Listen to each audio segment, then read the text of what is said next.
Boa noite, GV. Seja bem-vindo ao esse programa transmitido ao vivo aqui do Geração de Valor. Para mim é um grande prazer estar aqui com você nessa noite. Eu estou aqui em São Paulo, nos estúdios do meusucesso.com, agora 10 horas em ponto, horário de Brasília. Eu tenho a grande satisfação de estar aqui contigo. É bem verdade que meu horário biológico são 4 horas da manhã em Portugal. Desculpa, 2 horas da manhã em Portugal. Mas a adrenalina não deixa a gente nem sentir esse cansaço. Para mim, é um prazer muito grande estar aqui com você e ter a possibilidade, a oportunidade de compartilhar com você algum conhecimento, compartilhar contigo um conteúdo, em especial esse assunto que foi separado aqui para esse live de hoje. O que eu faria se eu tivesse 18 anos com a experiência que eu tenho? Esse é o assunto que nós vamos conversar aqui na noite de hoje. Mas eu queria, antes de começar a falar sobre esse assunto, fazer algumas ressalvas para você. Em primeiro lugar, dizer que eu não tenho a pretensão de aqui colocar ou apresentar ou impor qualquer fórmula de sucesso para você. Em primeiro lugar, não existe fórmula de sucesso. Não existe nenhum modelo pré-estabelecido que possa servir de um parâmetro único para todas as pessoas. Todos nós somos seres humanos diferentes, temos habilidades diferentes, sonhos diferentes, ambições diferentes, determinação para trabalhar de forma diferente, disposição a correr risco de forma diferente. No fundo, eu vou compartilhar com você os meus pensamentos, vou compartilhar com você um pouco da minha experiência pessoal, que está relacionada nesse post. Eu escrevi aqui muito do que é parte da minha experiência pessoal, daquilo que eu aprendi, e é óbvio, não é? Se você considerar que alguma dessas observações elas sejam interessantes para você e que possam servir de algum referencial para que você estabeleça o seu próprio planejamento de vida, ótimo. Esse é o objetivo desse conteúdo. Agora, esse conteúdo não tem nem de perto a intenção de se tornar um manual, uma bíblia de empreendedorismo ou um modelo a ser seguido à risca por você. É claro que, através dessas experiências que eu adquiri ao longo dos últimos 20 anos, eu errei bastante, eu acertei também em várias coisas, e é óbvio que eu vou procurar reunir toda essa gama de conhecimentos nesse nosso bate-papo, com o objetivo de colaborar com as suas decisões. Tá legal? Então vamos começar? Bom, esse post eu publiquei provavelmente há 1 ou 2 meses atrás, não é? E esse post foi resultado de uma pergunta. Um GV fez uma pergunta para mim: Flávio, se você tivesse a minha idade, ou seja, 18 anos, e tivesse a experiência que você tem, o que você faria? E aquela pergunta me intrigou. Eu comecei a escrever, respondi a pergunta daquele GV, não é? E gostei bastante daquela resposta. Peguei aquele texto, estruturei um pouquinho mais ele, melhorei um pouquinho a escrita e postei. Esse foi um dos textos mais lidos no Geração de Valor. Ele foi lido por mais de 1.500.000 pessoas, com uma enorme repercussão. E essa foi a razão pela qual eu considerei que valeria a pena a gente preparar esse conteúdo, porque aqui eu vou discorrer no texto e vou fazer comentários com você sobre cada uma das hipóteses que eu aqui relaciono. Eu relacionei aqui pelo menos 10 coisas que eu faria se eu tivesse 18 anos de idade. Hoje eu tenho 42 anos de idade, não é? Eu tenho 24 anos a mais que 18 anos de idade. Mas se eu tivesse 18 anos de idade, com a experiência que tenho, óbvio, começando do zero, não é? Sem capital algum, se eu tivesse começando a minha vida, o que eu faria? Quais seriam os passos que eu daria? Primeira coisa que é importante a gente entender é que nós vivemos numa sociedade que estabeleceu padrões para a nossa vida. Nós nascemos num mundo, nós encontramos um mundo que já estava aí. Nós chegamos nesse mundo e encontramos as coisas do jeito que elas estavam aqui, nesse mundo. E não necessariamente o padrão que essa sociedade estabeleceu, essa forma que a sociedade estabeleceu, a que eu estou me referindo? Você vai para a escola, você vai lá, faz prova, decora a matéria, tira a sua média, passa, vai para a faculdade, passa lá 4, 5 anos na faculdade, festinha para cá, festinha para lá, depois eu vou arrumar um emprego, e aí eu vou comprar um carro, vou ficar pagando em 60... Enfim, esse é um modelo que a gente tem e que a gente recebeu. Inclusive, muitos dos nossos pais viveram nesse modelo. Muitos dos nossos parentes de outras gerações viveram num determinado modelo. E é bem verdade que algumas pessoas questionam, não é? Algumas pessoas não simplesmente consomem esse modelo e, no entanto, elas fazem questionamentos. E algumas perguntam, por que tem que ser dessa forma? Por que tem que ser desse jeito? Não é? Por que eu tenho que arrumar um emprego? Por que eu tenho que estudar desta maneira? Por que eu não posso estudar de uma outra forma? Algumas pessoas questionam. Essas pessoas que questionam, eventualmente, elas começam a enxergar algum outro caminho. Elas começam a enxergar algumas outras possibilidades e aí vai exigir dela coragem para poder seguir naquele caminho. A minha trajetória pessoal ela é uma trajetória muito diferente da convencional. Eu não tive uma trajetória muito comum. Então, para mim, é muito mais fácil falar desse assunto, da forma que eu vou falar, do que, eventualmente, aquela pessoa que seguiu um caminho mais tradicional, um caminho mais convencional. E aí, uma vez que ela entra nesse caminho, às vezes é muito mais difícil dela dar meia volta e ela ir por um outro caminho. Então, por isso que eu falo, se eu tivesse 18 anos, ou seja, 0 bala, 0 quilômetros, como é que eu começaria? Vamos lá, o primeiro ponto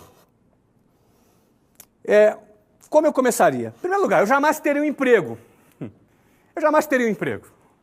E essa primeira afirmação, ela é engraçada porque, na realidade, eu nunca tive um emprego. A maioria de vocês já conhece a minha história, não é? E a minha história, todo mundo sabe que eu comecei a trabalhar numa escola de inglês. Não é? Meu primeiro trabalho, minha primeira experiência profissional foi trabalhando como vendedor numa escola de inglês. Isso em 1991. Eu tinha 19 anos de idade, não tinha nem 18. Eu comecei a trabalhar com 19 anos de idade. O que acontece? Aí muitos podem perguntar, Flávio, mas esse não foi o seu primeiro emprego? Não. Na realidade, foi minha primeira experiência profissional. Eu nunca tive uma carteira assinada. Eu nunca recebi férias, 13º, fundo de garantia, não é? Nunca tive licença. Ou seja, eu realmente não experimentei o modelo da CLT. Eu nunca tive um salário fixo na minha vida. Não é? Eu era vendedor, se eu vendesse, eu ganhava. Se eu não vendesse, eu não ganhava. Inclusive, até o dinheiro do transporte eu não tinha. Nunca tive vale transporte na minha vida. Eu nunca tive plano de saúde pago pela empresa na minha vida. Eu nunca tive alguma coisa que eu tivesse algum medo de largar para poder empreender ou construir um negócio. Eu acho que isso é uma vantagem. Não é? Acho que isso é uma vantagem. Eu não precisei vencer o medo para largar um emprego para poder fazer um projeto, porque eu nunca tive um emprego, eu nunca tive um salário. Não é? Então, eu comecei a trabalhar num negócio que não era muito recomendável, né? Você trabalhar como vendedor, sem nenhuma garantia. Isso, do ponto de vista trabalhista, não é? Era um trabalho absolutamente informal. Não é? Não era um trabalho formal, era um trabalho absolutamente informal. No entanto, para mim, isso foi uma coisa muito positiva, porque eu nunca me senti tendo alguma coisa a perder. E também aprendi a produzir o meu ganho. Eu fui treinado num ambiente também onde eu tinha que produzir o meu ganho. Se eu não produzisse aquilo que eu tinha que produzir, eu não ganhava nada. No fundo, a minha primeira experiência profissional já foi uma experiência empreendedora. E eu considero que isso não deixou de ser também, para mim, um treinamento para que eu pudesse empreender. Eu trabalhei 4 anos nessa empresa, nesta condição. Eu fui gerente, depois eu fui diretor, e mesmo nesses cargos, o que aumentava eram as comissões. Era um trabalho 100% variável. Agora, preste bem atenção. Por que eu não teria? Se eu pudesse voltar na máquina do tempo, por que eu não teria um emprego? Eventualmente, muitas pessoas me perguntam, Flávio, vale a pena eu trabalhar numa empresa? Ter um emprego numa empresa, não é?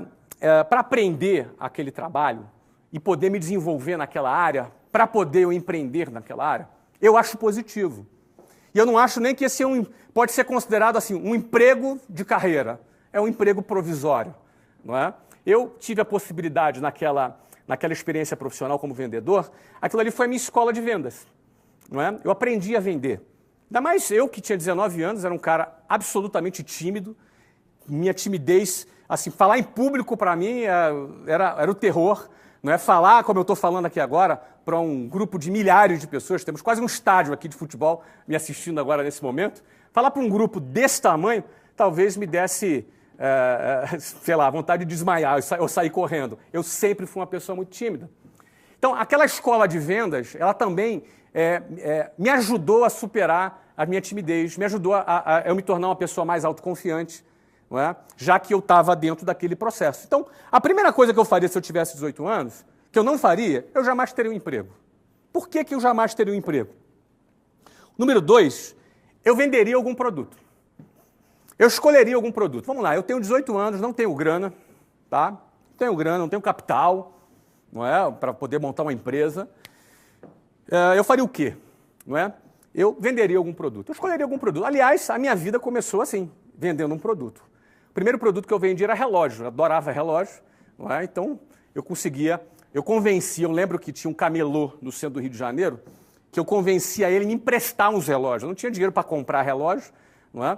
Eu não tinha dinheiro para comprar o relógio, não tinha capital de giro para poder comprar relógio.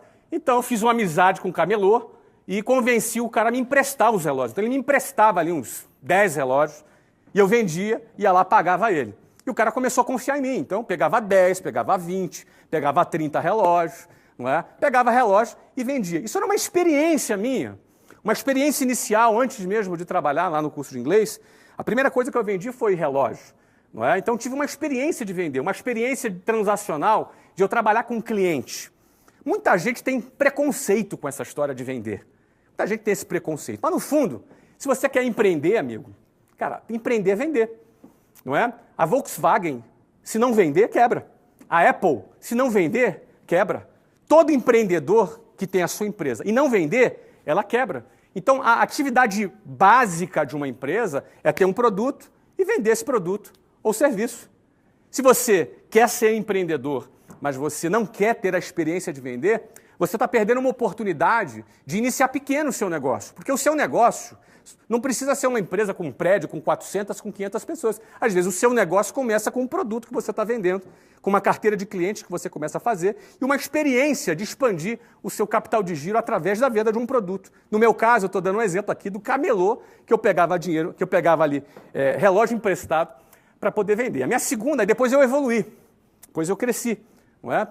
Quando eu evoluí, eu fui para o Paraguai comprar relógio. Então eu cheguei, não é, comprar relógio do Paraguai e vender. Não é? Eu tinha, na época, talvez 18 anos de idade. Então, essa foi a minha primeira experiência com venda. Então, quando eu comecei a trabalhar numa escola de inglês, né, num trabalho absolutamente ali informal, a experiência de venda já era uma coisa que eu já tinha começado a desmistificar. Não é? Eu acabei não prosseguindo com o produto relógio. Acabou não sendo um produto que eu quis prosseguir, mas eu acabei conhecendo um outro produto, que foi o produto inglês. E nesse produto inglês eu fiquei de 1991 até 2013. Eu fiquei 22 anos vendendo curso de inglês. 4 anos numa empresa que eu tive ali a minha primeira experiência profissional e 18 anos com a minha própria empresa. Não é? Começou com uma escola, chegou até 380 e poucas escolas funcionando em 5 países, com mais de 10 mil funcionários, quando eu vendi essa companhia para um grande grupo brasileiro, numa das maiores transações do setor de educação no Brasil. Mas tudo começou vendendo curso de inglês. Eu vou falar de todas essas etapas para você. Então, por exemplo, eu venderia algum produto. Qualquer um produto. Aqui eu até dou um exemplo banal. Picolé, bala, bombom. Você está pensando o quê? Aqui bom vende picolé. Você acha que quando eu falo picolé, vender picolé, aqui bom vende picolé. Ué, qual o problema se você for um vendedor de picolé? Você pode ter uma indústria de picolé vendendo no mundo inteiro. Certo? Então, a primeira coisa, você tem que acabar com essa história de preconceito. Preconceito com qual seja o seu produto, ou qual seja a sua atividade. Se você quer empreender, se esse é o seu objetivo, e você quer com 18 anos começar uma carreira como essa, pô, cara, escolhe um produto, seja qual for. Tá? Que produto eu escolhi? Eu comecei com relógio. Depois eu troquei para inglês. E desse inglês eu engatei e fiquei 22 anos vendendo curso de inglês. Certo? Bom, vamos lá. Terceiro ponto. Jamais me envolveria com pirâmides. Você sabe o que é a pirâmide? Pirâmide é aquele negócio de ganhar dinheiro fácil. Não é? Ganhe 5 mil por semana, aqueles anúncios na internet. Pirâmide financeira. Em primeiro lugar, pirâmide financeira é crime. Certo? É crime contra a economia popular. Jamais participaria de nenhuma pirâmide. E é importante você diferenciar o que é pirâmide de empresas de marketing multinível. São duas coisas diferentes. Qual é a diferença entre pirâmide e empresas de venda direta? Natura é uma empresa de venda direta. Avon é uma empresa de vendas diretas. Aí você tem empresas de marketing multinível, não é? Onde você tem um produto e vende aquele produto e várias pessoas ganham em diversos níveis. Qual é a diferença básica entre pirâmide e empresas de marketing multinível? Pirâmide, ele disfarça que tem um produto. Ele disfarça que existe um produto. Só que, no fundo, a empresa fatura pela adesão de novos adeptos ali daquela pirâmide. Então o cara bota 5 mil, e aí outro cara de baixo bota mais 5 mil, aí vai dividindo aquele dinheiro, vai partilhando aquele dinheiro, quem está em cima vai ganhando, e uma hora essa bomba explode lá embaixo. Não é? Já marketing multinível, não. A empresa vive da venda de produtos. Aí você pode ter equipes, pessoas ganhando em cima de outras pessoas porque estão gerenciando equipes diretas. Não é? São coisas diferentes. Muitas pessoas me perguntam, Flávio, marketing multinível é uma experiência de empreender? Eu responderia sim. Eu penso que marketing multinível é sim uma experiência de empreender. E marketing multinível pode ser também uma boa escola de venda, para você aprender a vender.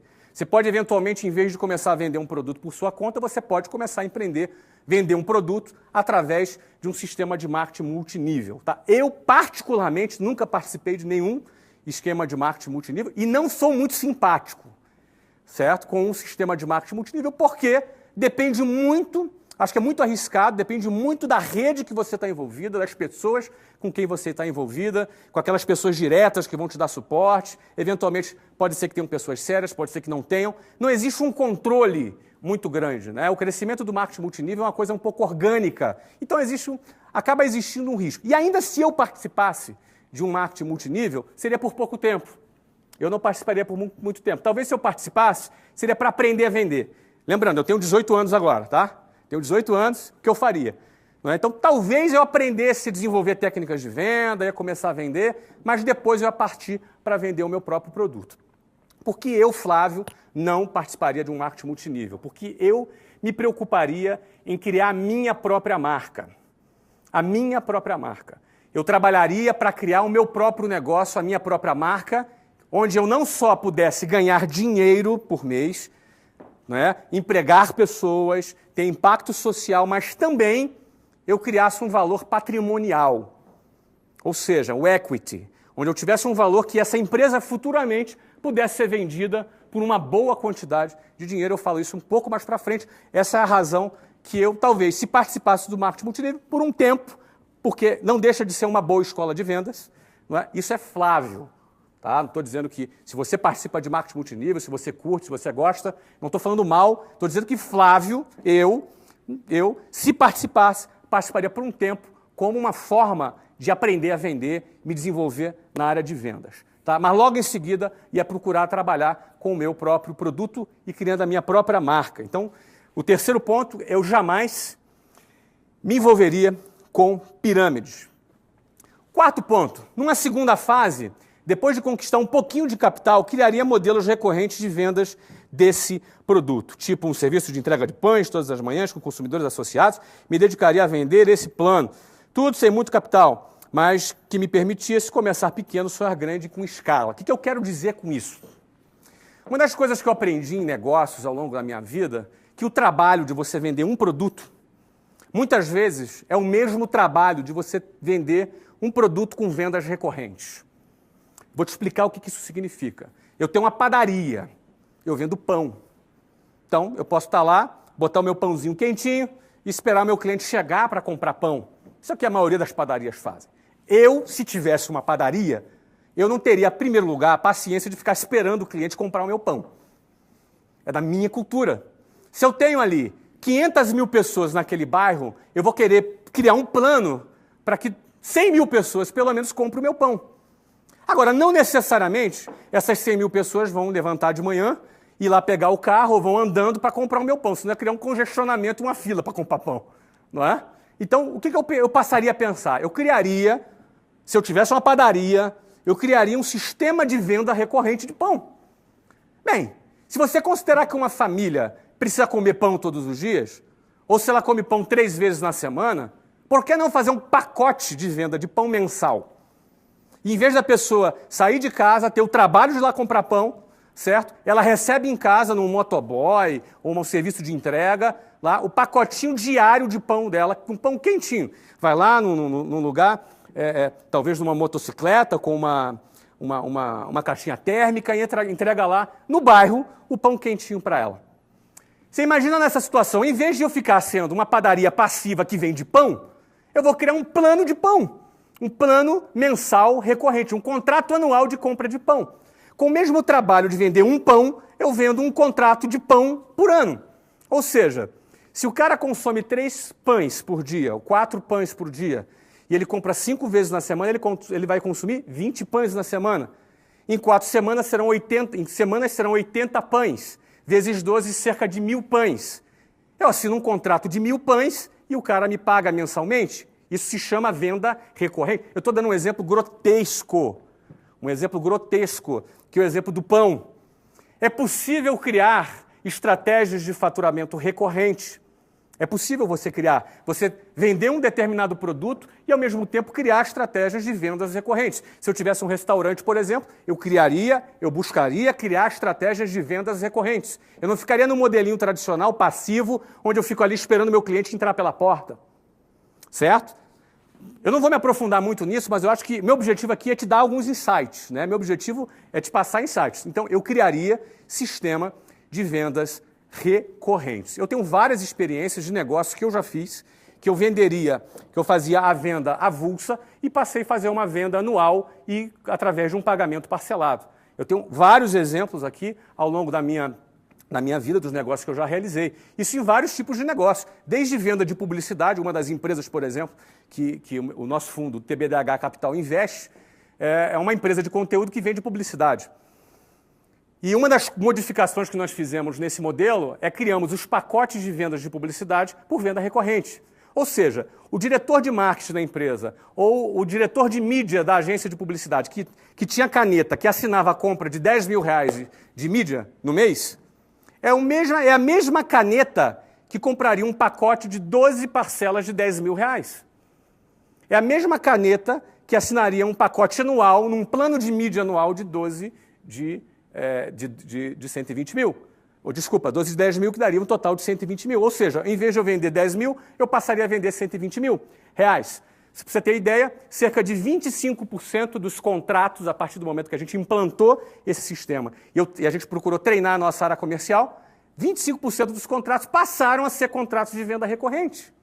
Significa que 25% dos contratos de publicidade dessa empresa passaram a faturar 12 vezes mais. Faz diferença no final do faturamento? Então, a quarta parte é o seguinte: depois que eu já começasse a vender um produto, eu escolhia vender um produto, seja ele qual for. Eu ia procurar criar, certo? Depois que eu conquistasse já algum capital, eu ia procurar criar um modelo recorrente de venda para esse produto, porque isso alavanca o faturamento de vendas desse produto. Bom, quinto. Vamos para o quinto. Aqui. Viveria com não mais do que 50% do que ganhasse para ampliar meu capital de giro. Aí começam os desafios. Porque o carinha começou a ter o primeiro sucesso dele, o que ele quer? Quer comprar um carrão. Quer comprar um carrão. Ele começou a ter o primeiro sucesso dele, começou a ganhar o primeiro dinheirinho dele, ele já quer comprar uma moto nova. Bacana. O cara tá duro, pendurado, mas tá com a moto nova. Não é? O cara vai priorizar o quê? O status dele, o glamour dele. Agora ele quer que as pessoas achem que ele tem sucesso. Ele quer ter essa imagem de sucesso. Ele começou a ter um primeiro sucessinho. Vai pro carrão. Então, o que eu colocaria aqui é o seguinte: viveria com não mais que 50% do que eu ganhasse. Isso não é fácil, mas é possível. Isso não é muito simples, mas é possível.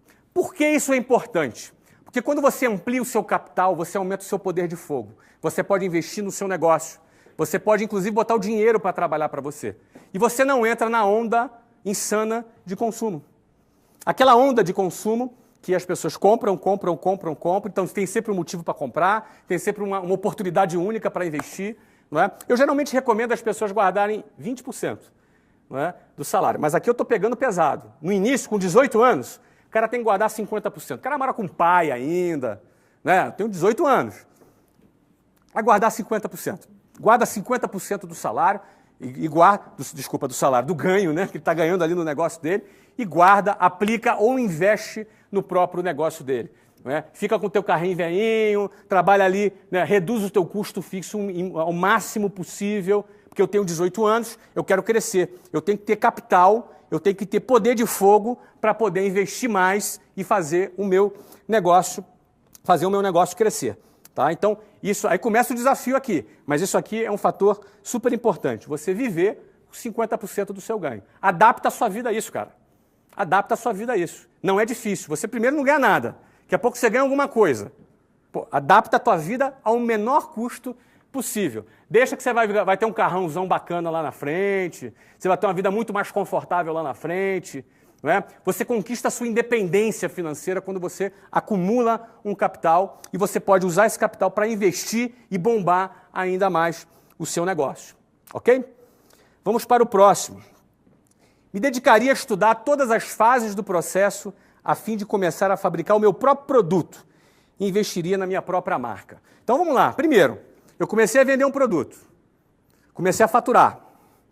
2, comecei a juntar um dinheirinho. Começo a fazer venda recorrente. Crio um plano.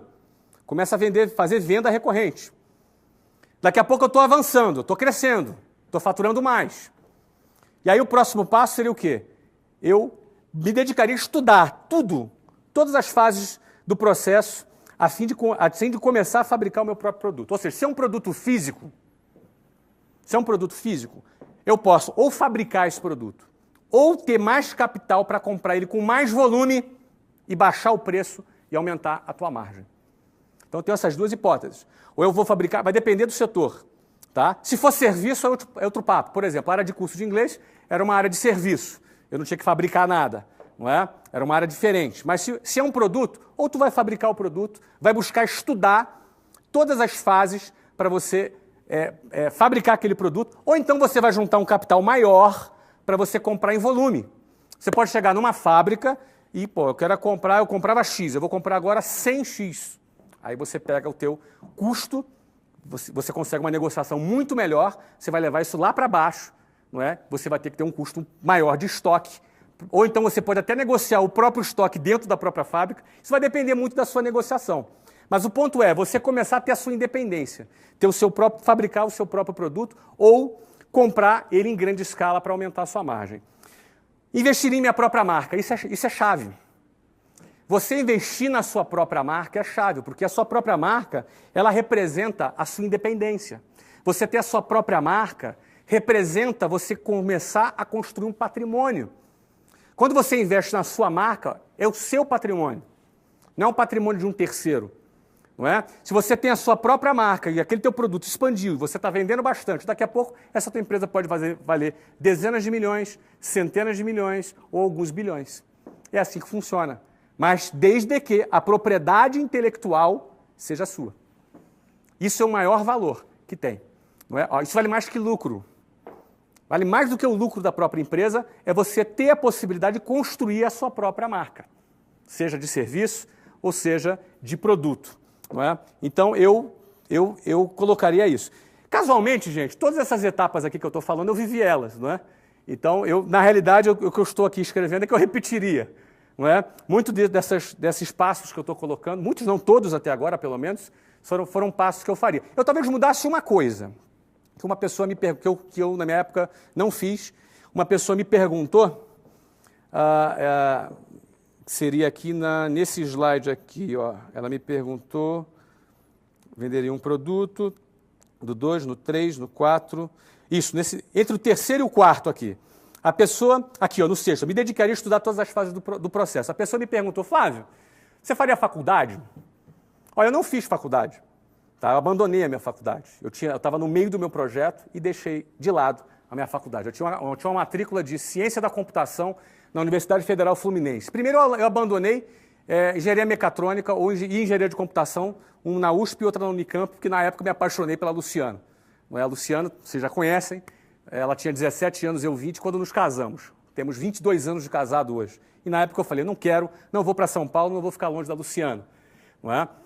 Só que quando eu comecei a fazer a minha faculdade de Ciência da Computação, comecei a trabalhar na escola de inglês. E aí o meu foco foi total naquilo. Eu modificaria uma coisa.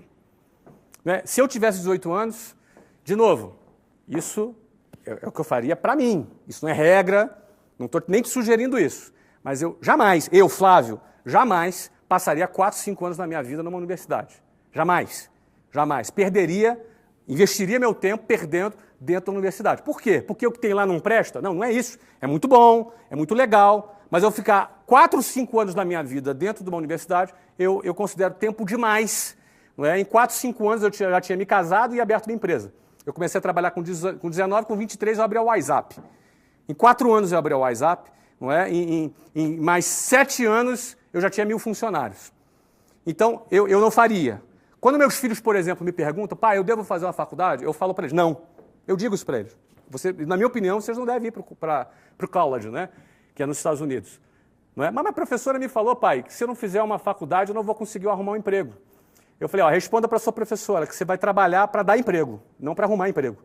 Não é? Então, eu estou procurando treinar meus filhos para isso. Agora, o quê? Eu não aconselho meus filhos a estudarem? Não, ao contrário. Eu aconselho eles a estudarem muito. 2 tipos de coisas. Hoje eu faria a faculdade online. Na minha época não existia. Se eu tivesse 18 anos, eu faria tudo isso que eu estou fazendo aqui e faria uma faculdade online. Seja uma faculdade online voltado para business, alguma coisa voltada para administração, para business, alguma coisa que fosse me acrescentar. Eu estudaria em casa. Eu não ficaria indo para a sala de aula, participando de festinha, participando de grupinho, entendeu? Eu estaria muito mais focado em construir o meu futuro do que ficar sentado numa cadeirinha de uma universidade, muitas vezes ouvindo doutrina ideológica dentro de sala de aula. Ou então ficando do lado de fora porque os professores estão em greve. Não é? Então, eu não faria uma faculdade. Eu faria uma faculdade online. Hoje, se eu tivesse 18 anos, eu estudaria em qualquer programa online. Hoje você pode fazer uma faculdade online nos Estados Unidos, se você quiser. Eu moro em Portugal hoje, por exemplo. A Luciana, minha esposa, ela está se formando esse ano em psicologia numa universidade americana. Não é? Ou seja, ela ela adora estudar, já tinha feito direito, está agora se formando em psicologia à distância, online. Ela faz uma faculdade super reconhecida nos Estados Unidos. Ela faz um programa online e funciona super bem.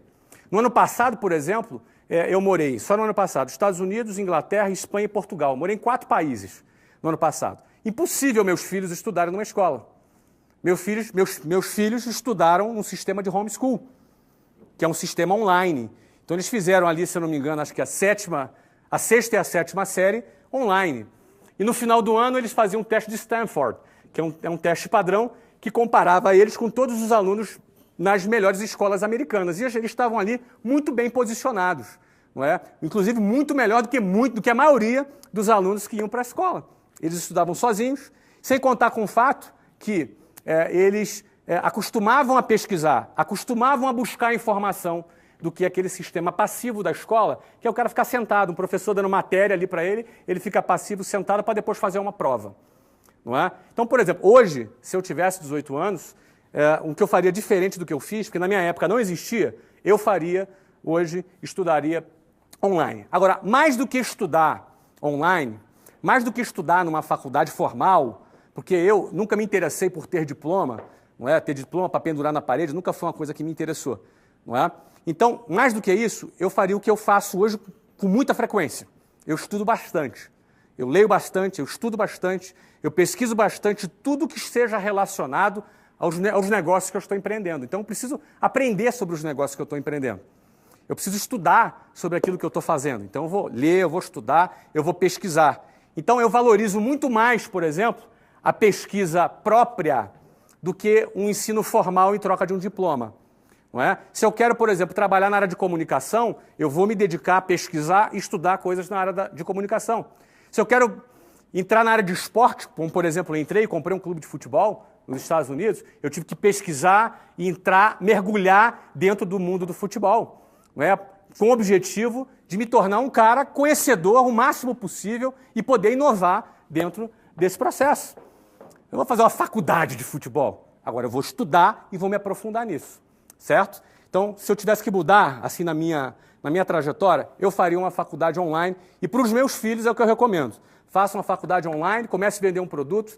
Esse texto aqui é texto básico ali para os meus 2 meninos, né? Enfim, vamos adiante então. 7º ponto. Ampliaria o meu mix de produtos.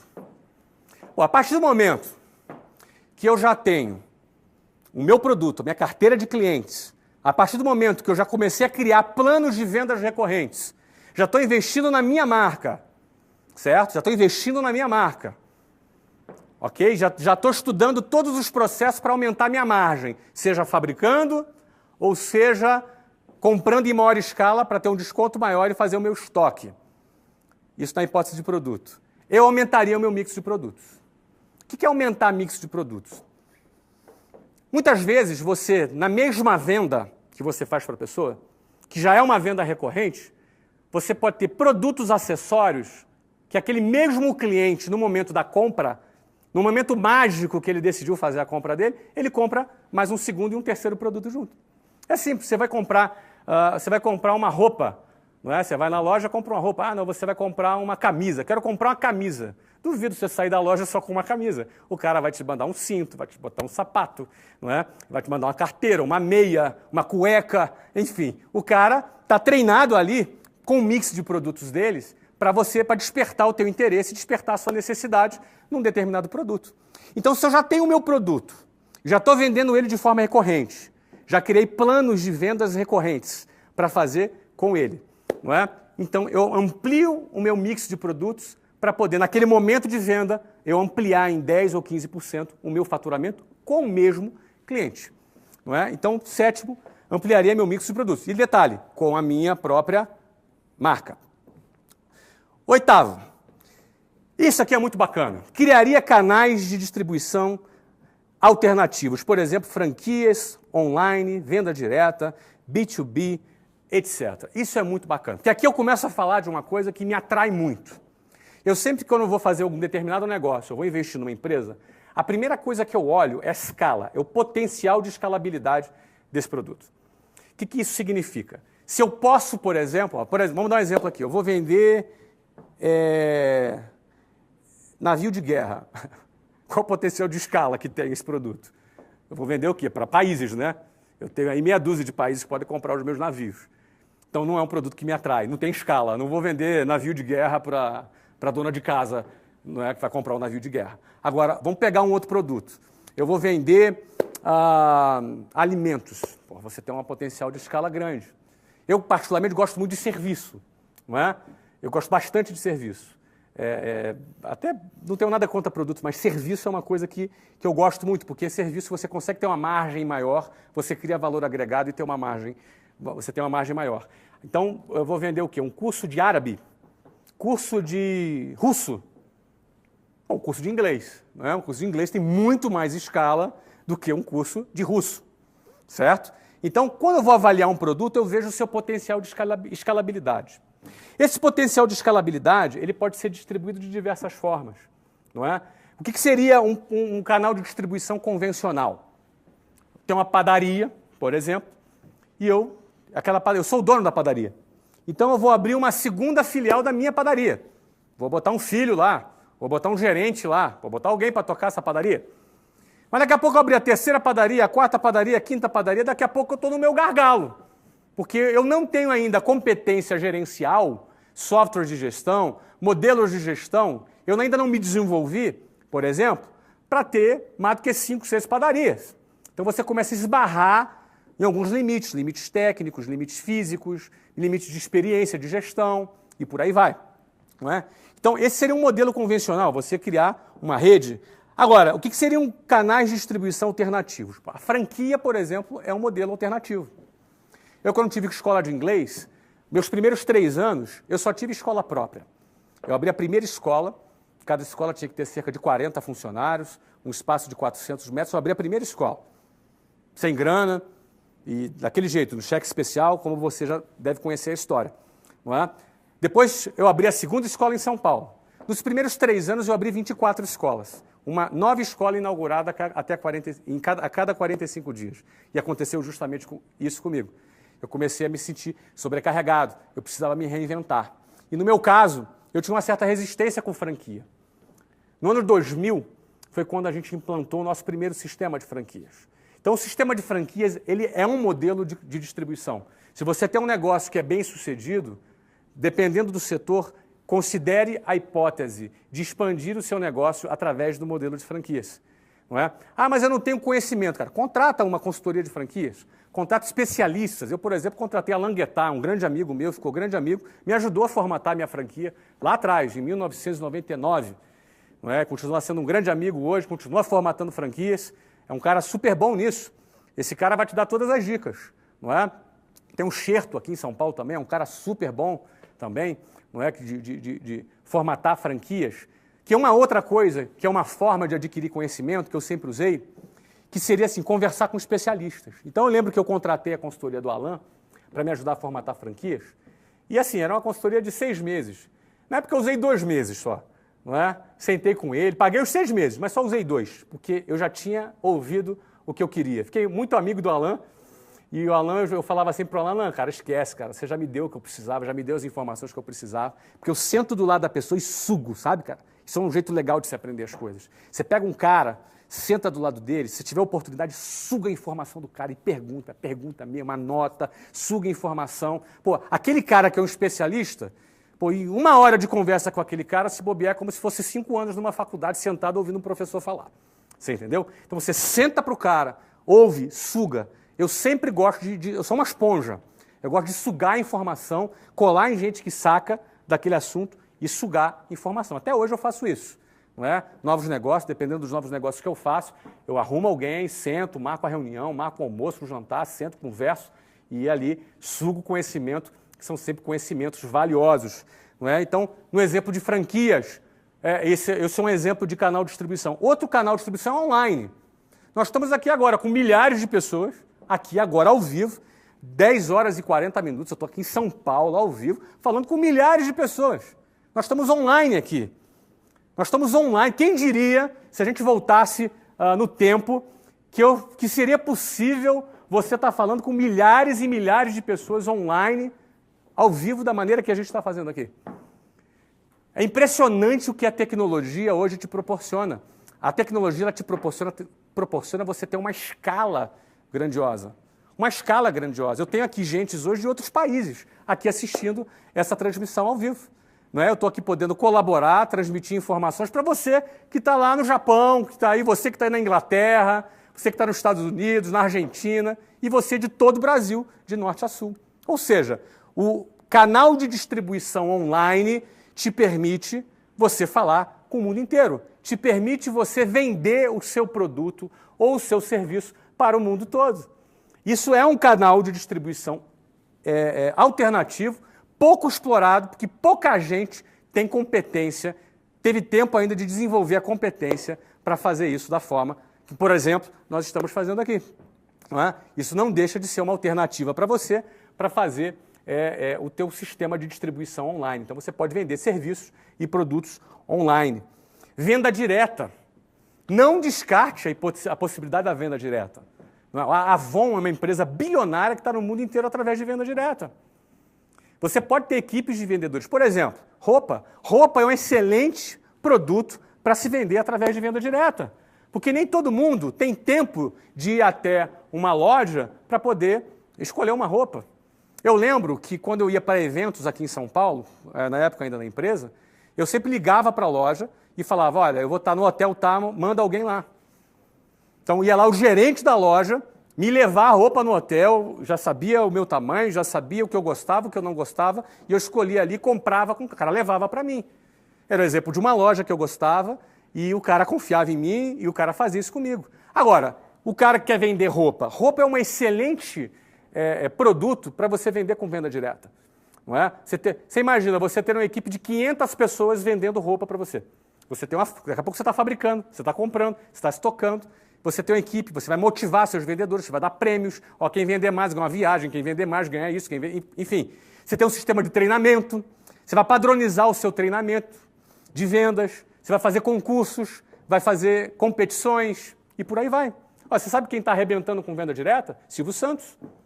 Silvio Santos com a Jequiti, que é um produto de venda diretas, não é? Está arrebentando. Eu não sei se esse número é exato, mas se eu não estou enganado, Jequiti já fatura mais de 400 milhões de reais por ano.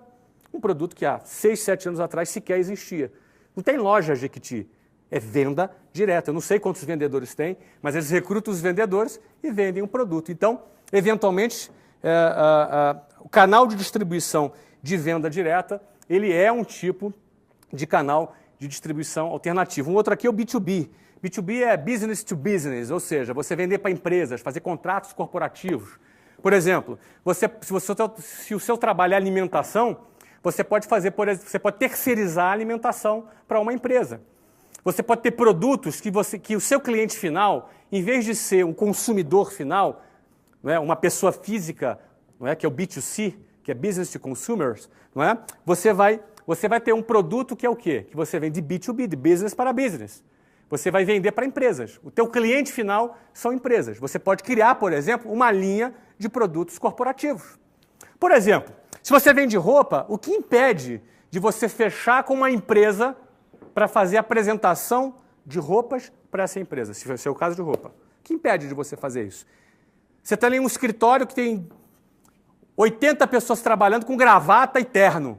Quantas pessoas não compram roupas ali? Não é? E por aí vai. Não é? Não necessariamente pense no modelo convencional. A lojinha que está pagando aluguel, custo fixo alto pra caramba. Dá glamour, meu amigo. Sacoleiro não dá glamour, certo? A lojinha dá glamour, mas a maioria das lojas de shopping que se você vê lá, vou te falar, o cara ou não ganha nada ou ganha uma merreca. A maioria das lojas de shopping ou ganha muito pouco. Raras são as lojas que o cara ganha bastante. Raras. Raras. A margem é pequenininha, porque o custo fixo do shopping center é altíssimo. Então, se eu vendesse roupa, por exemplo, se eu tivesse algum negócio de roupa, a última coisa que eu ia querer da minha vida é ter loja em shopping.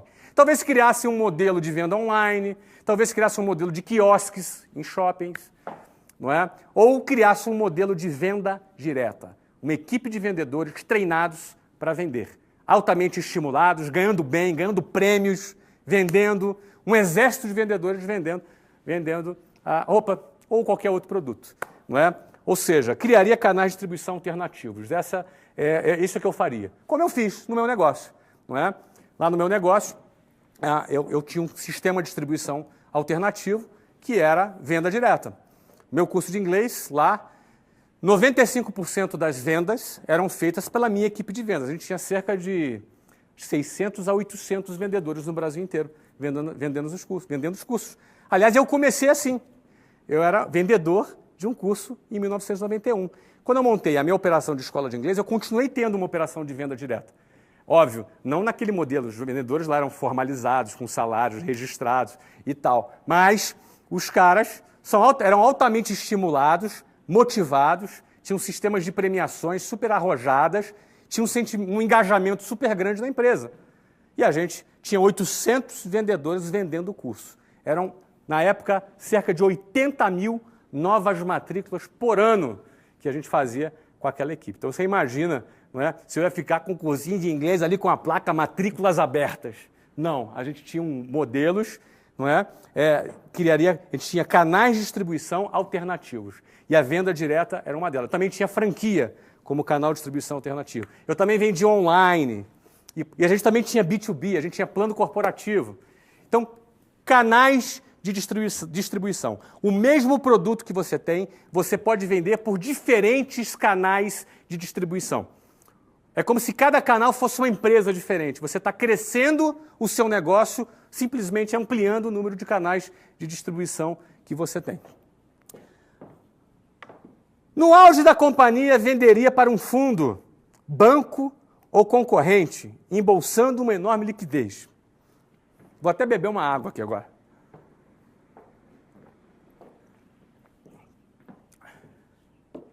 Bom, o 9. Venderia. Muita gente se apega. Muita gente se apega ao negócio. Deixa eu falar um pouco sobre isso. Eu vendi o meu negócio lá. Eu amava meu negócio. Eu amo até hoje. Mas o tempo de um empreendedor, ele tem um tempo definido num determinado negócio. Senão ou ele se acomoda, ou ele se desgasta, ou ele perde o brilho dele no olho. Principalmente se for um empreendedor mesmo. Porque o empreendedor, ele se motiva construindo o negócio. O empreendedor, ele não é síndico de prédio. Ele constrói prédios, mas ele não é síndico de prédio. Ele se motiva muito em desbravar, em criar, em inovar, em criar coisas novas.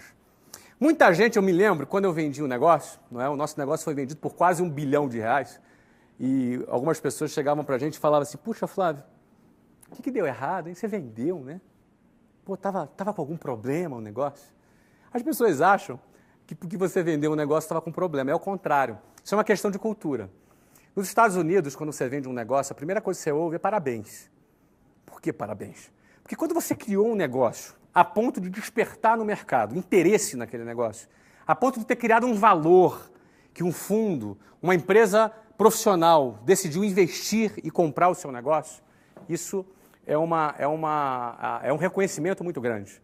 Não é? Sem contar que um negócio, geralmente, você vende por 10 vezes, em média, um múltiplo, 10 vezes o valor do seu lucro anual. Significa o seguinte, que você pega o lucro dos próximos 10 anos e antecipa para o dia de hoje. É como se você tivesse ganhado 10 anos da sua vida. E você ainda tem a liberdade para construir o negócio que você quiser. Isso não tem nada a ver com você estar apegado ou desapegado. Eu continuo respeitando o negócio que eu fundei, eu continuo amando aquele negócio. É como uma filha, não é? Esse é o exemplo que eu costumo dar. Você tem uma filha linda, te beija, te abraça, não é? Quando você chega em casa, ela corre, te dá um abraço, pula no seu colo. Ela é linda, aquela criança. Só que um dia, aquela menininha linda, ela vira uma mulher. E um dia ela vai se casar. E um pai, quando vê a sua filha se casando, por mais que ele tenha dor no coração, ele fica feliz quando vê a sua filha casando e vai construir a vida dela com a nova família que ela vai formar. Não é? Então, ou seja, a venda de uma empresa, ela é um momento que você considera que você cumpriu a sua missão e agora você vai realizar o lucro, você vai desfrutar do patrimônio que você construiu. Você vai desfrutar do patrimônio que você construiu. Então você pega 10 anos futuros de lucro, antecipa, aquele comprador vai te pagar esse dinheiro todo, você vai ficar com uma enorme liquidez nas suas mãos, tendo cumprido a sua missão e tendo realizado o seu lucro. E você vai ficar feliz vendo aquela empresa sendo tocada por profissionais competentes e que vai tocar adiante aquele projeto. Não é? Então, no auge da... Agora, por que no auge? Por que no auge? Porque no auge você vende pelo valor mais valor bom. Você vende no auge daquela companhia. Não é? Ou seja, você não vai vender no momento que a empresa está mal. Você vai vender quando a empresa está bem. É assim que funciona. Quando a empresa está bem, você vai ter fundos, você vai ter bancos, você vai ter pessoas. Eu, por exemplo, eu durante os 2 últimos anos, eu atendi mais de 20 fundos interessados na compra da minha empresa. Fundos internacionais, fundos nacionais, os maiores fundos do mundo eu atendi porque tinham interesse no meu negócio. Agora, por que tinha interesse no meu negócio? Porque ele era lucrativo, ele era um bom negócio, ele era um excelente negócio. Então, aquele é o momento, não é? Aquele é o momento de você, não é? De você fazer a venda. Eu tive propostas boas em outros momentos, mas eu não me senti assim, eu não senti que era o momento da venda. Eu não me senti confortável para fazer a venda naquele momento. Em 2008, eu tive uma proposta 5 vezes menor, mas não me sentia confortável. E eu acreditava que eu conseguia ter um upside maior ainda. Então, até o momento que foi feita a venda na empresa. Você passa a empresa para uma outra pessoa e passa a ser a responsabilidade daquela pessoa tocar o projeto adiante e você é recompensado. Você tem antecipado em torno de 10 anos de lucro operacional da sua empresa antecipado nas suas mãos. Não é? E quando você vende, você sai do risco do seu negócio, do risco da operação, não é? Você também tem toda uma liquidez e você tem liberdade. Ou você vai fazer aplicações financeiras, ou você vai abrir e investir em novos negócios. Você tem a liberdade para você escolher. Não é? Se você faz isso em 5 anos, daqui a pouco você monta um novo negócio e constrói tudo de novo. Não é? O 10º, com 5% do capital conquistado, começaria tudo de novo. Investiria os outros 95% em investimentos conservadores em moeda estrangeira. Vamos começar pela primeira parte. Quando eu falo 5%, pode ser 10%, 15%. Ou seja, você pega uma parte pequena daquele capital e você vai separar aquela parte pequena para você começar. Pô, eu comecei com 20 mil reais de cheque especial. Não é? Agora, eu não vou usar cheque especial, mas eu posso pegar ali uma pequena parte, não é? 10%, posso pegar 15%, que seja até 20%. Eu acho que no máximo. 20% do capital. Você pegou um dinheiro grande, pega 20%. Ó, esses 20%, o que eu vou fazer? Eu vou investir em novos negócios. Você pega o restante do dinheiro, você faz o quê? Uma aplicação financeira. Você cria uma aplicação financeira. Aqui eu coloquei investimentos conservadores em moedas estrangeiras. Primeiro, por que conservador? Eu sou muito arrojado em negócios.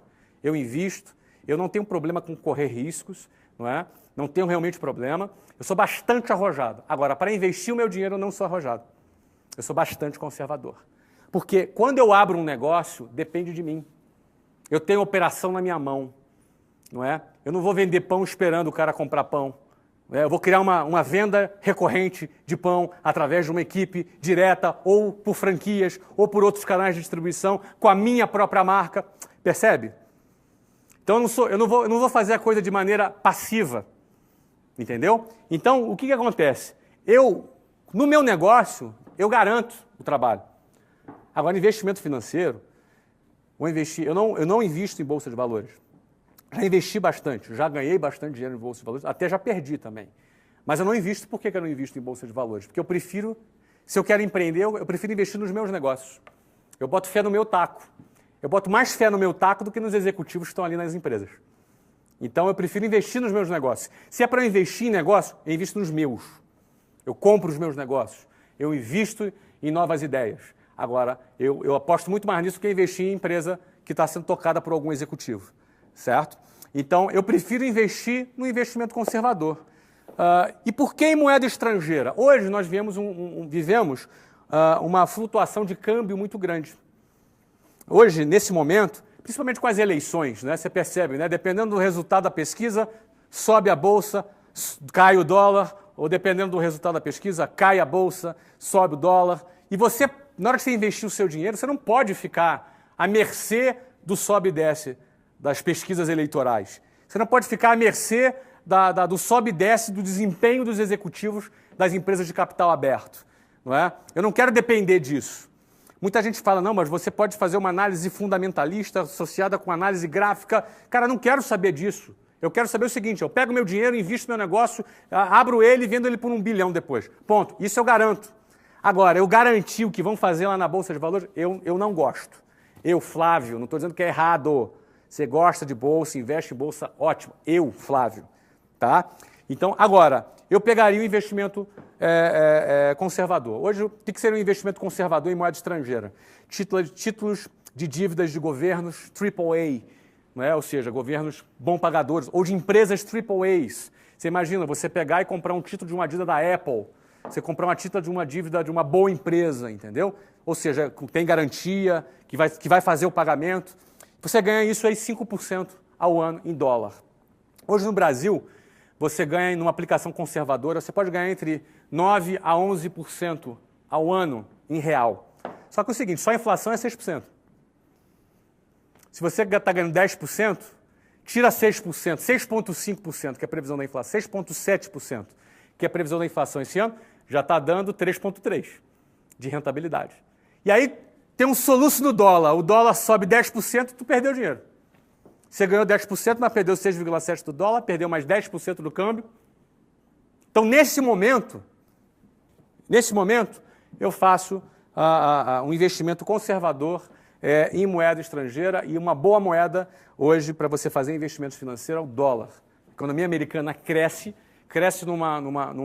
num nível de recuperação muito interessante, enquanto a zona do euro está em baixa e o real está instável, porque todo o mercado está em dúvida sobre o futuro hoje. Todo o mercado mundial, tá?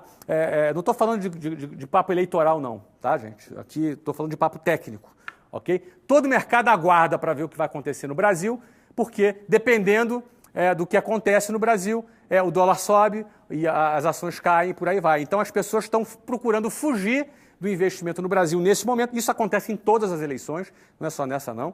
Todas as eleições o mercado fica nervoso, o mercado fica instável, porque ele fica cheio de incertezas. Então nesse momento, o meu caminho, o caminho que eu escolho é fazer investimentos conservadores, tá? Um título de uma dívida de uma empresa AAA por 3, 4 anos de vencimento, com 5% de remuneração ao ano em dólar. Não é? Sem contar com o fato que há previsões que o dólar pode chegar, isso é previsão, não é nada garantido, pode chegar na ordem de R$ 2,80.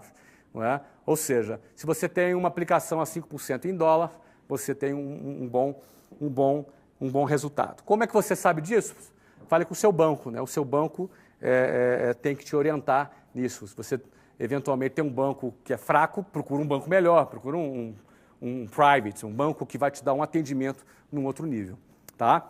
Mas a 10 é o seguinte, com 5% até 20% do capital conquistado, você investe em novos negócios.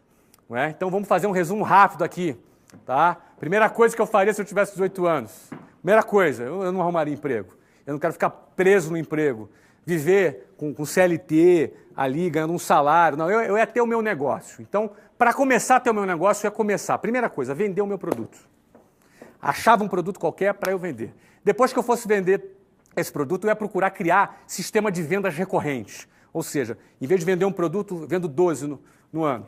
Não é? Esse seria o próximo passo. Depois, eu ia procurar estudar todos os passos para poder fabricar esse produto ou comprar ele em escala para ter uma margem maior. E criaria a minha própria marca.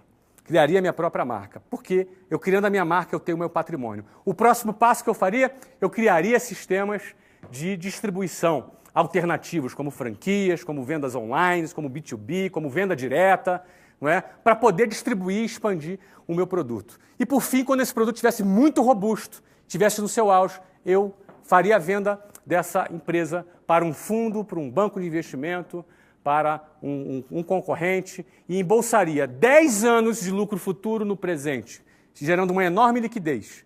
Eu pegaria de 5% a 20% desse valor e investiria em novos negócios. Começaria tudo de novo e faria a mesma coisa em menos tempo, porque agora eu teria mais experiência. Não é? E com os outros 80%, investiria em investimentos conservadores, nesse momento, apostando muito em moeda estrangeira.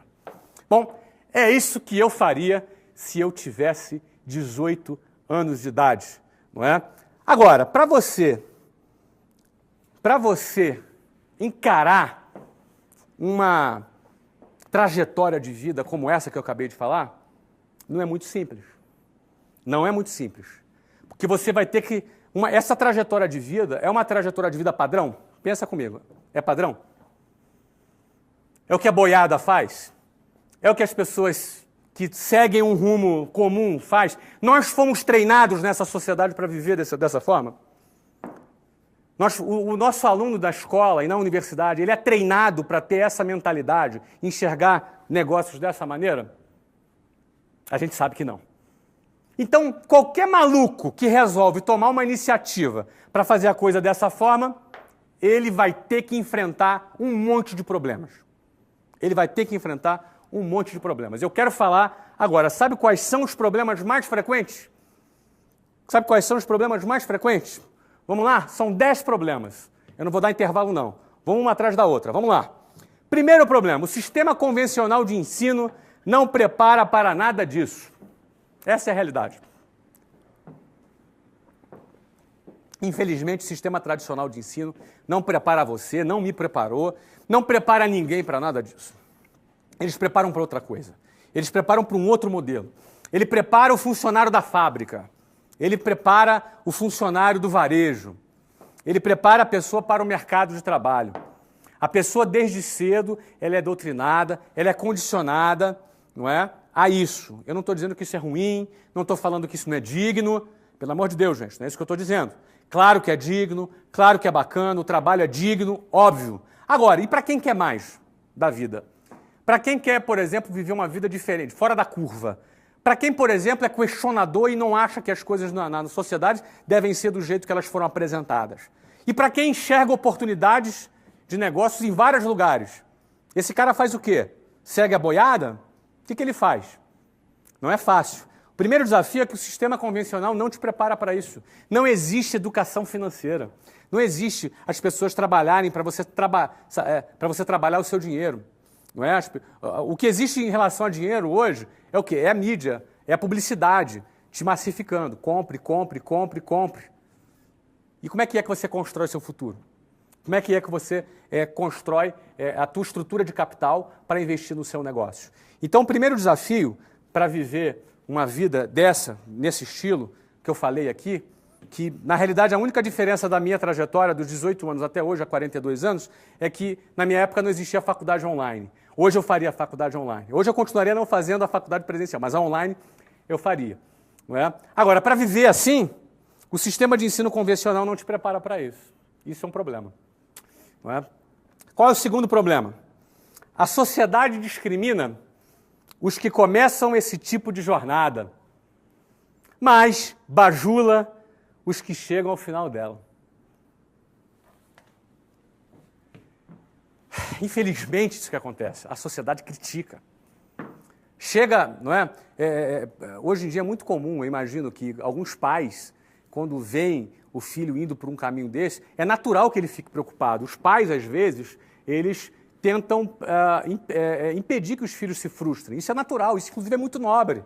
É natural que um pai, uma mãe, fique muito preocupado com seu filho. E esse sentimento de proteção visa evitar que ele passe por frustrações.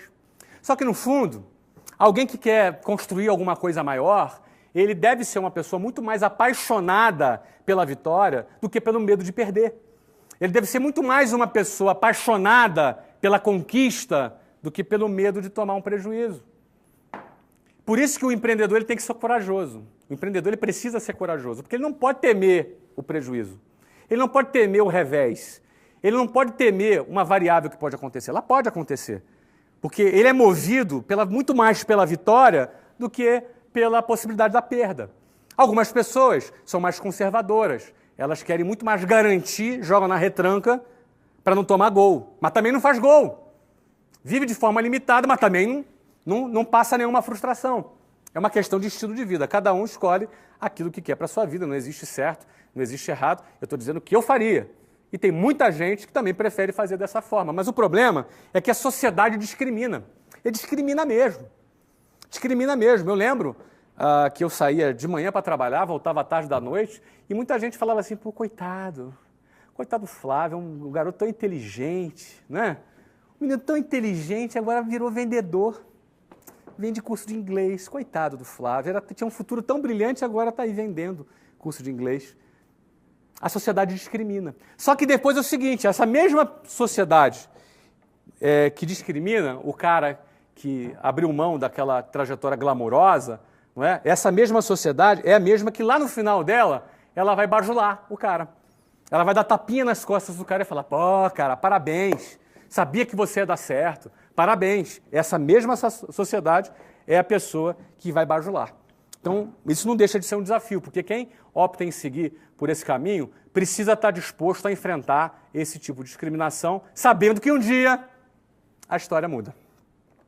Terceiro ponto, as pessoas têm medo de sair do quadrado.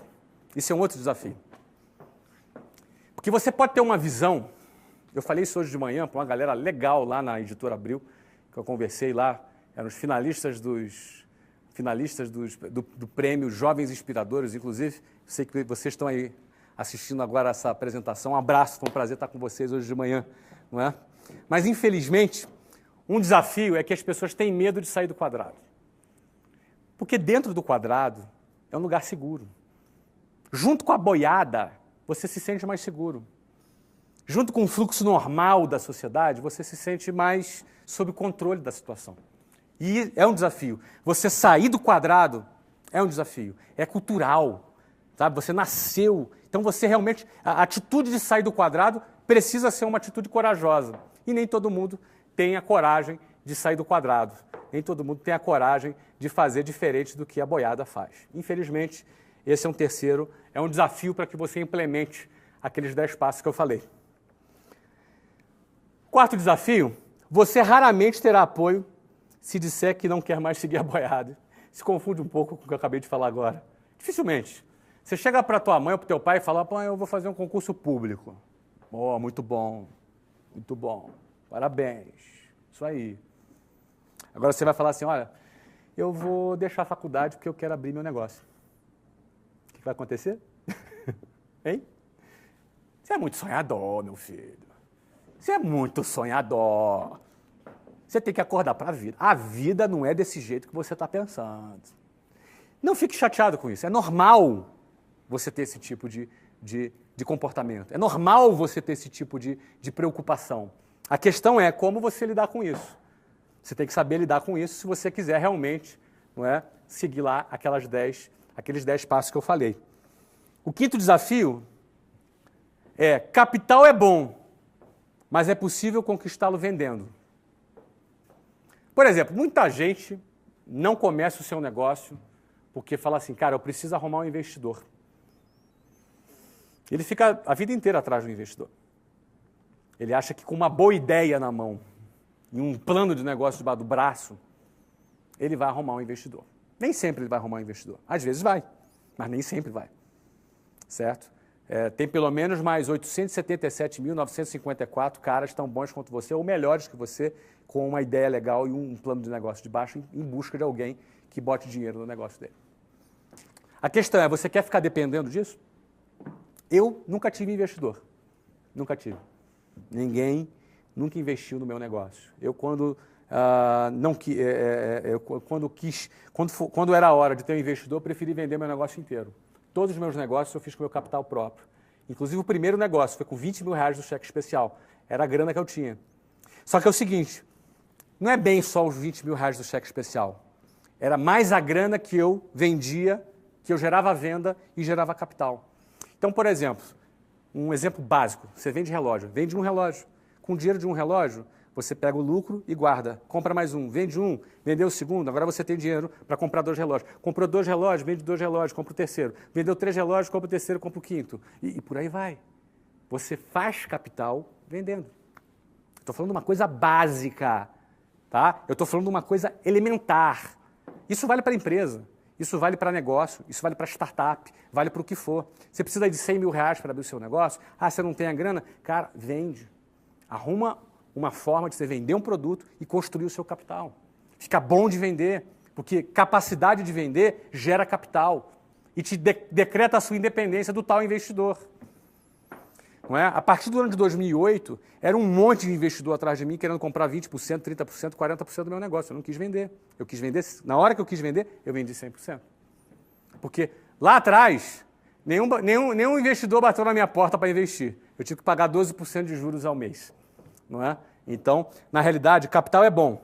É bom você ter capital, ter investidor. Porém, é possível conquistar esse capital com vendas, vendendo o seu produto. 6. Pessoas convencionais têm preconceito com vendas.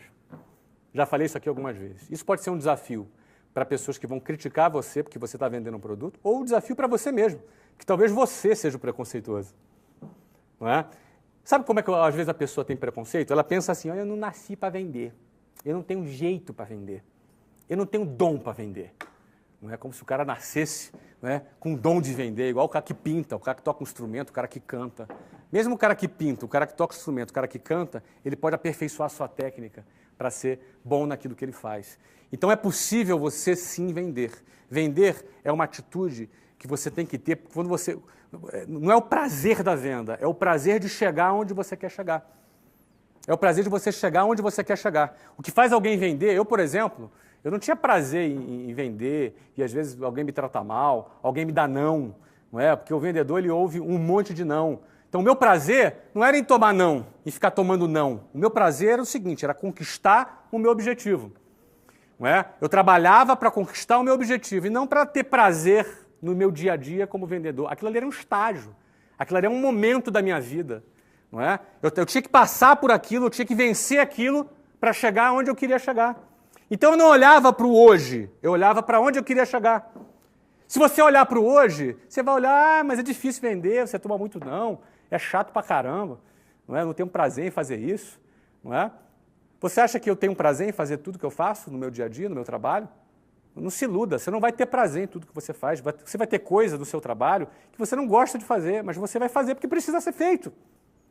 Você não tem que olhar para a tua circunstância hoje. Você tem que olhar aonde você quer chegar. E se aquilo que você está fazendo vai levar você aonde você quer chegar. 7. Muitos, ao conquistarem seu primeiro sucesso, querem logo comprar um carro zero, como sinal de status, em vez de ampliarem seu capital de giro, ampliando suas dívidas. Eu já falei isso por aqui, isso é um desafio. O cara conquistou o primeiro sucesso, o cara vai comprar o carro zero em 72 prestações.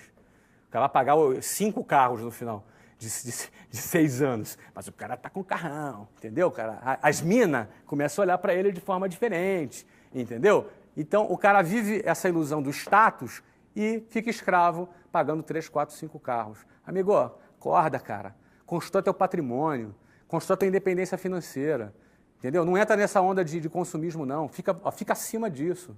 Bota o dinheiro para trabalhar para você. Ou então, fica escravo dele. Você tem essas duas opções. Próxima. Outros ficam apegadas e, por isso, perdem o timing para vender o seu negócio. Ó, isso eu conheço algumas pessoas. Pessoas apegadas, não é, que tinham oportunidade de fazer uma venda, tinha um comprador, a pessoa queria comprar e a pessoa ficou apegada. Ai, não, mas eu criei esse negócio eu criei. Enfim, no fundo, o cara está acomodado com aquele negócio. Ele quer ficar agarrado com ele, como se aquilo fosse durar para sempre. Gente, o mercado muda. Um produto que hoje é necessário, amanhã ele não é mais. Um produto que hoje é tendência, amanhã ele não é mais. Se você perdeu o timing porque você ficou apegado, você vai ver, por exemplo, oportunidades para vender o seu negócio, que você poderia vender por 500 milhões de reais, daqui a pouco você vai ter que vender ele por 50. Eu já vi casos assim. Ó, eu já vi casos de caras que tiveram a chance de vender seu negócio, foi entre 500 e 600 milhões de reais. Ele não vendeu. Hoje, ele está abraçado com o negócio não vai nada hoje. Não vai nada. Ele perdeu o timing. A hora era aquela e ele perdeu o timing. É importante entender que vender um negócio não é porque ele está ruim, não é o contrário. Você tem que pegar um negócio bom e vender um negócio bom. Isso é um trabalho, uma cultura que os Estados Unidos têm isso muito bem claro, né? Alguns países mais avançados na economia têm isso bem claro, desde a universidade, lá no Vale do Silício, né? Você vê que as empresas são fundadas, já são logo, tem investidores. O que é investidor? Ele compra um pedaço da empresa, não é? E depois elas são vendidas. Você viu agora recentemente o WhatsApp, né? Foi vendida para o Facebook, o Instagram foi vendido também. Não é? E você vê, na área de tecnologia, você vê uma série de empresas que também fazem a venda do seu patrimônio. 9. Lucro não é pecado. E sonhar não é para alienados. Isso é uma coisa ideológica. Lucro não é pecado. Você não tem que ter pudor para falar de lucro. Não é nenhum pecado você ganhar dinheiro. Isso não está errado. Você entendeu? Alguém para ganhar dinheiro é uma mentira que você diz que para você ganhar dinheiro tem que explorar alguém. Isso não é verdade. Não é? Agora, é óbvio que o lucro não é a qualquer custo. Não é? Eu sempre busquei trabalhar formando e liderando equipes, buscando investir nas pessoas, buscando formar pessoas, buscando cooperar com o crescimento das pessoas, para que eu cresça através do crescimento das pessoas que trabalhem comigo. Isso é uma filosofia, isso dá muito certo, porque quando você vai liderar um grupo, você vai liderar pessoas e você está se dedicando a essa pessoa para que ela se desenvolva, não é? E através do desenvolvimento dela você também vai crescer, isso é uma boa estratégia. Você ter um investimento em pessoas e você crescer por consequência disso. Isso é uma forma de ver gestão de pessoas. Eu sempre gostei de trabalhar dessa forma. E por último, você vai atrair interesseiros. Saiba quem é quem nesse game. Entenda quem é quem. Você vai atrair interesseiros, pessoas que vão se aproximar de você simplesmente pelo interesse de ter algum benefício por estar do seu lado, para ganhar algum dinheiro ali a qualquer custo do seu lado, para se aproveitar de uma forma negativa por estar do seu lado. É importante você saber quem é quem nesse processo. É importante você entender quem é quem nesse game para você não se iludir e você está muito bem blindado, porque durante um processo de crescimento, eles vão aparecer em diversas formas, de diversas maneiras. Não é? É fundamental estar atento dessa forma que eu falei para vocês. 11 horas, 19 minutos, nós estamos a 1 hora e 19 minutos aqui, ó, voou, foi rápido, e eu também falei de forma bastante acelerada. Então, antes de encerrar com você aqui agora, o meu desejo é que você tenha aproveitado essas informações e que o objetivo, como eu disse, não é te ditar uma regra, isso aqui é o meu exemplo, é o que eu faria. Isso aqui não, o que eu faria não é a única maneira de fazer. Não é? Mas o que eu desejo é o seguinte, eu fiz dessa forma. A única coisa que eu não fiz foi ter feito uma faculdade online, que na época não existia. Hoje eu faria. Não é? Mas eu procurei passar aqui o que foram as minhas experiências ao longo desses 20 anos. E se alguém me pergunta, o que você faria se tivesse 18 anos? Sem dinheiro. Se fosse com dinheiro é outro papo, aí é covardia. Sem dinheiro, mas com a cabeça que eu tenho hoje, eu seguiria esses passos. Analisa, vê o que desses passos você pode se inspirar e pode ajudar você. Vê que insight isso pode, eventualmente, produzir que possa fazer você fazer alguma reflexão e, eventualmente, rever alguma coisa na sua vida, ok? Nós estamos gravando essa aula hoje aqui dos estúdios do meusucesso.com. Espero que você tenha gostado hoje dessa aula. Para mim agora são 3h30 da manhã no meu horário biológico de Portugal, mas eu estou aqui com uma baita de uma adrenalina. Então temos milhares de pessoas aqui de todas as partes participando. Foi um enorme prazer estar aqui com você, certo? Obrigado pelo seu prestígio, por você estar aqui assistindo e de todas as partes. É um prazer muito grande para mim estar aqui, de alguma maneira, colaborando com você. Tá? Eu vou fazer mais aulas aqui no Geração de Valor. Fique ligado na página, assine o Instagram, assine o youtube.com, né? E acima de tudo, seja aluno do meusucesso.com. Esse é meu convite. Entra lá agora, são apenas 12 parcelas de 55, tá? Tchau, gente. Um abraço, boa noite para vocês. Até a próxima.